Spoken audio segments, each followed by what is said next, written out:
Friends, welcome to my channel. तो आज हम बात करेंगे एमपी टेट सीडीपी से जुड़े हुए महत्वपूर्ण प्रश्नोत्तरों की। तो यहाँ मैं आपको सीडीपी से जुड़े हुए प्रीवियस ईयर के क्वेश्चंस करवा रही हूँ ताकि जो आपकी परीक्षा है उसकी तैयारी में एक बेहतर योगदान हो सके, आपकी तैयारी जो है बेहतर हो सके।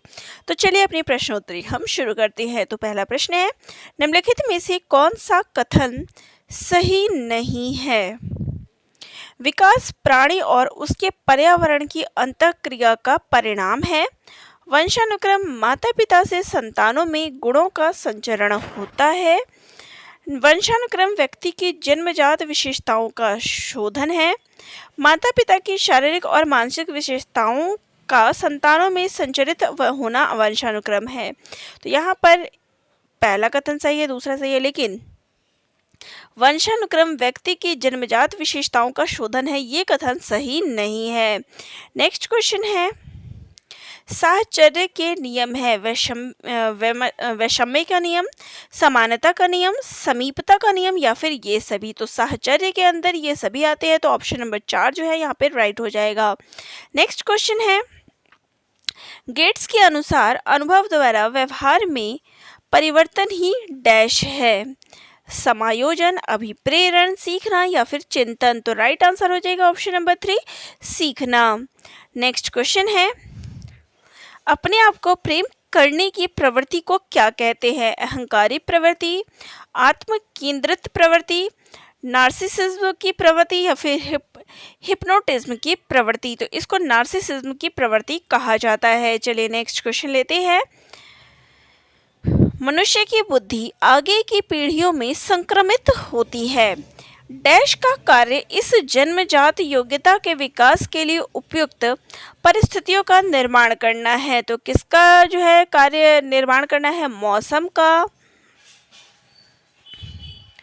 क्षेत्र का, वातावरण का या फिर जलवायु का। तो वातावरण जो है इसमें महत्वपूर्ण भूमिका निभाता है। चलिए नेक्स्ट क्वेश्चन लेते हैं, पूरे आवृत्ति वितरण के प्रतिनिधित्व करने वाले मान को डैश कहा जाता है। केंद्रवर्ती प्रमाप का मान, प्रामाणिक विचलन का माप, सहसंबंधी प्रतिनिधि का मान या फिर समूहज प्रतिनिधि प्रतिशत प्रतिनिधि का मान। तो राइट आंसर हो जाएगा ऑप्शन नंबर 1, केंद्रवर्ती प्रमाप का मान। ठीक है, चलिए नेक्स्ट क्वेश्चन लेते हैं।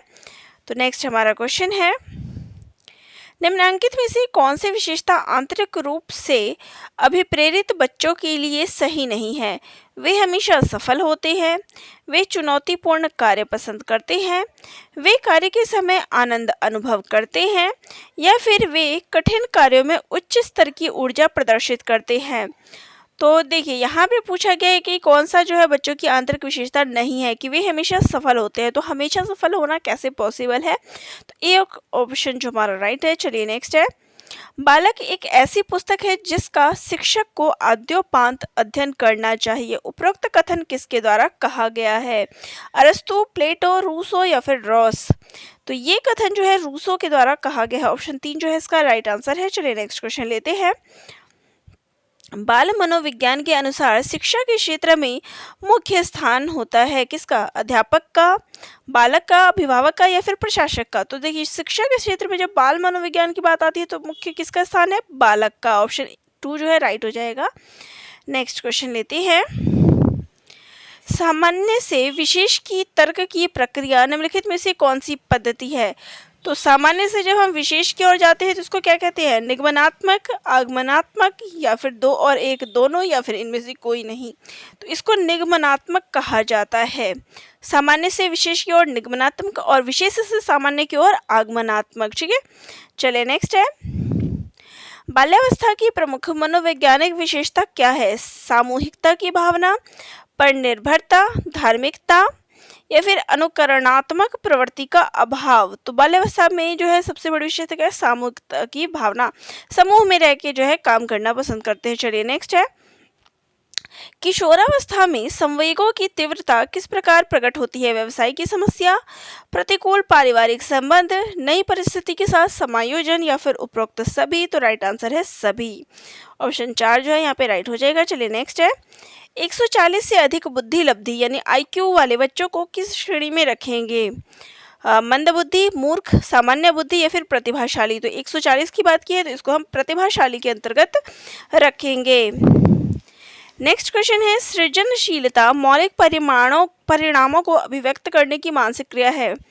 ये कथन किसका है? जेम्स ड्रेवर का, क्रो एंड क्रो का, रॉस का या फिर स्किनर का? तो ये कथन है क्रो एंड क्रो का। 2 ऑप्शन यहाँ पे राइट हो जाएगा। नेक्स्ट है, प्रयास और भूल सिद्धांत के प्रतिपादक है। मैकडूगल, थॉर्नडाइक, कोहलर या फिर पावलोव? तो ये प्रयास और भूल का जो सिद्धांत है ये थॉर्नडाइक ने दिया है। नेक्स्ट क्वेश्चन लेते हैं। तो हमारा नेक्स्ट क्वेश्चन है, सीखने के पठार के निराकरण के लिए क्या नहीं करना चाहिए?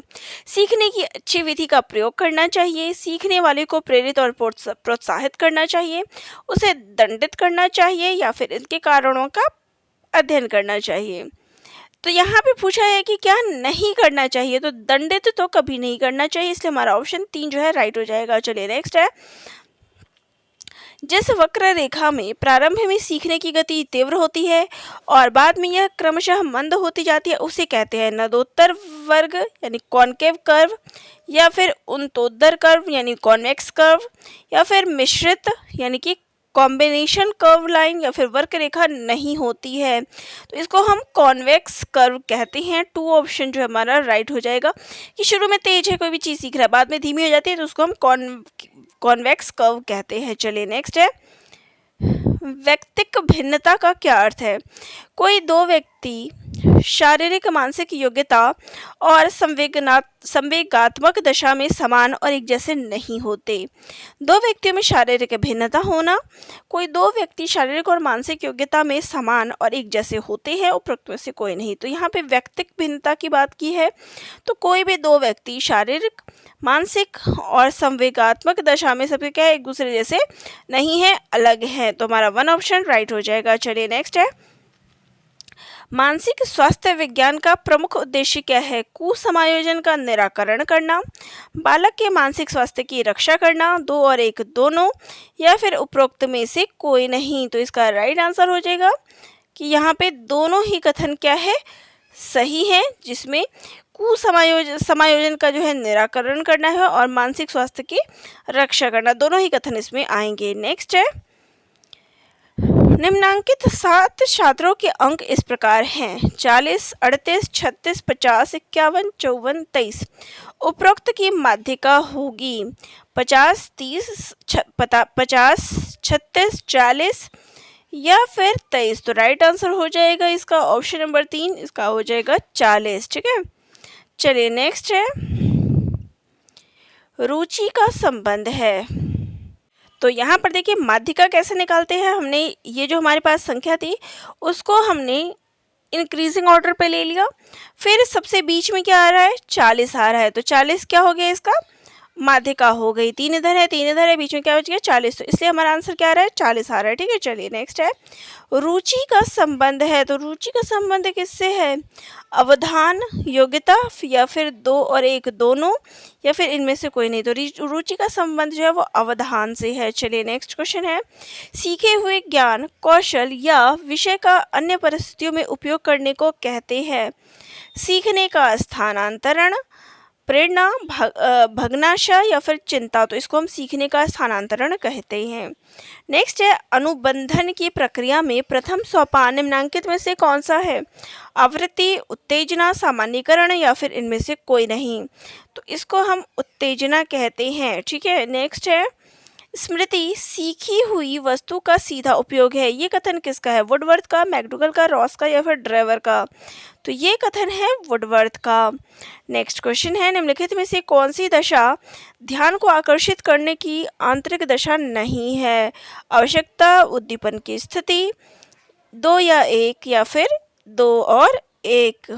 तो यहाँ पर इसका राइट आंसर हो जाएगा उद्दीपन की स्थिति, ऑप्शन 2 जो है यहाँ पे राइट है। चलिए नेक्स्ट क्वेश्चन लेते हैं, संवेग की उत्पत्ति डैश से होती है? मूल प्रवृत्तियों से, आदतों से, शारीरिक विकास से या फिर संप्रत्ययों के निर्माण से? तो संवेग की जो उत्पत्ति है ये मूल प्रवृत्तियों से होती है, ऑप्शन 1 जो है यहाँ राइट हो जाएगा। चलिए नेक्स्ट क्वेश्चन लेते हैं, नेक्स्ट क्वेश्चन है, अभिप्रेरण के लिए अक्सर डैश शब्द का भी प्रयोग किया जाता है, आवश्यकता, संवेग, भावना या फिर प्रत्यक्षीकरण। तो इसके लिए आवश्यकता शब्द का प्रयोग किया जाता है अभिप्रेरण के लिए। नेक्स्ट क्वेश्चन है,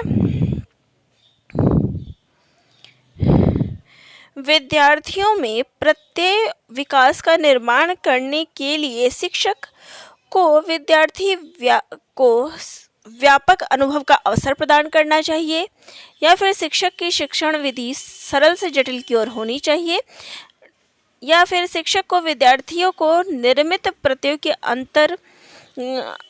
अंतरण का अवसर देना चाहिए, या फिर उपरोक्त सभी क्रियाएं होनी चाहिए। तो उपरोक्त सभी क्रियाएं होनी चाहिए, डी ऑप्शन जो है यहाँ पे राइट हो जाएगा। चलिए नेक्स्ट है, चिंतन मानसिक क्रिया का ज्ञानात्मक पहलू है।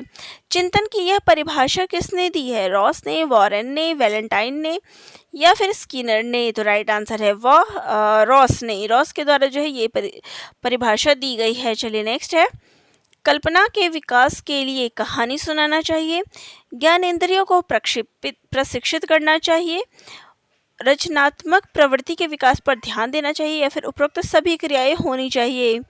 तो कल्पना के विकास के लिए क्या है? सभी क्रियाएं होनी चाहिए, डी ऑप्शन जो है हमारा करेक्ट हो जाएगा। तो ये थी हमारी आज की प्रश्नोत्तरी एमपीटेट की, प्रैक्टिस सेट की, प्रीवियस ईयर के पेपर की। तो आप सभी को आज की प्रश्नोत्तरी अच्छी लगी होगी, और जिनको अच्छी लगी हो वो लाइक शेयर कर सब्सक्राइब कर दीजिएगा। नेक्स्ट वीडियो में मैं आपको और प्रश्नोत्तरी करवाऊंगी, तो चैनल पे कोशिश करूंगी कि डेली आपको ज़्यादा से ज़्यादा वीडियो दे सकूँ।